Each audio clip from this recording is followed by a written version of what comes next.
going on, guys? Welcome back to another video. Today we're going to be continuing from the last video on taking this thing apart and getting the motor out. Like I said at the end of the last video, I didn't really get too far on it, or me and my brother didn't really get too far, but it's a start. So today we're going to be continuing. It's going to be me for a little bit until my dad gets home. My brother is busy. My dad's currently on his way home, so once he gets home, he'll help me. But yesterday, I pretty much ended with taking the wheel off. I didn't really do too much on this side, so I got to continue that. And then my brother got quite a bit taken off out here. We got the coolant drain, all the fluids, oil, transmission fluid. So now I got to get the subframe ready to drop and then get all of the stuff off the transmission, the shift cables, all that stuff, all the wiring unplugged from it. I do have to get this motor out today because these are sold. I'm supposed to be meeting a guy tomorrow to drop those off. So kind of, have to get the motor out in order to sell those. But what else? Yeah, so I'm basically gonna finish taking apart the underside of the car, and then I'll set up a little time lapse of me ripping apart the rest, and we'll see how far we get.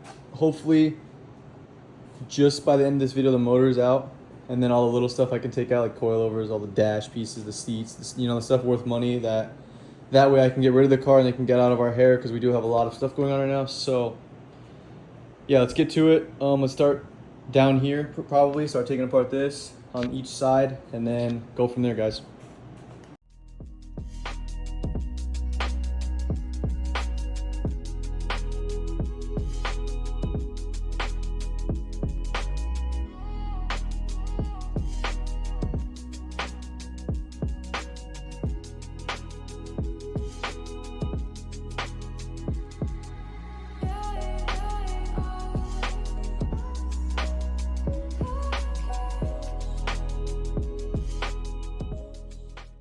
All right, so I got quite a bit more done. I got the whole, pretty much this side of the transmission, this side taken apart, and everything's ready. Everything that's mounted from the car to the motor is disassembled. The next step would be getting the axles out, but I don't know if the subframe has to come off or not first. So I'm waiting for my dad to get home so he can tell me, because like I said, I've never done a subframe on an RSX before. So what I figured I'll work on next is getting this AC relocate off, which runs from here all the way across over here, up into the wheel well, over the arch, and then back into the car, and then they plug in right there. So that's what I'm gonna work on taking off now, because I do want to sell that.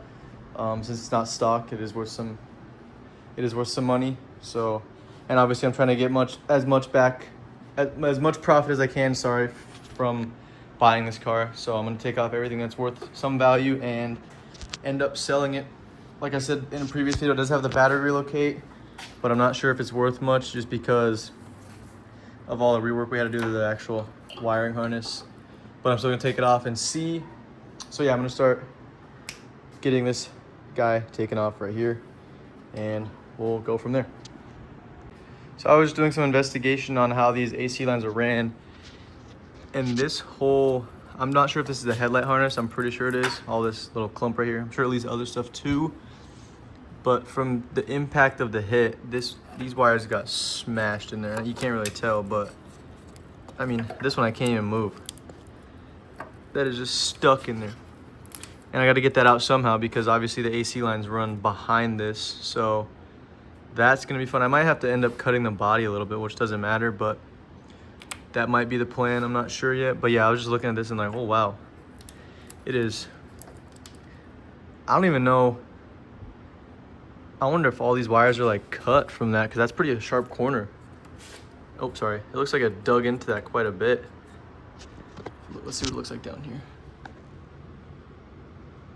Can't really see much, but all I know is that is not good. So gonna figure out what I have to do about this now, because yeah, the AC line's gonna come out somehow. So see what we can do. Okay, so I think these ones are free enough, but this one is stuck, but it does only run to down here.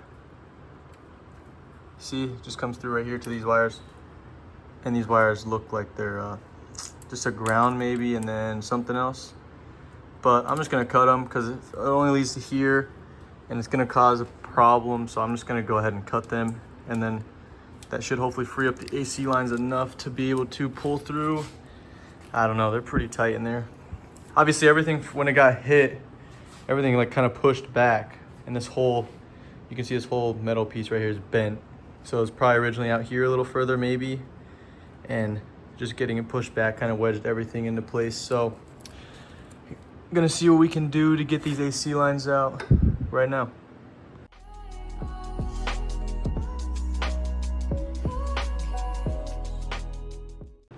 Alright guys, so I ended up getting the AC lines off that ran, you know, I showed you. They did come through here pretty easily, didn't have to cut anything or do anything crazy, and then they just, like I said, wrapped all the way around and then went in those two holes right there. But it's pretty simple to get them out. You can see this thing had no AC. Look at the way they sealed around the firewall. There's no way that worked. So motor is almost ready to come out. It's just, I took the front mount off. It's mounted these two side mounts, one right there and then over here, and then down there I gotta take this bolt out, a few more, and then just the header needs to come off, subframe, and then the motor should be out within the next few minutes.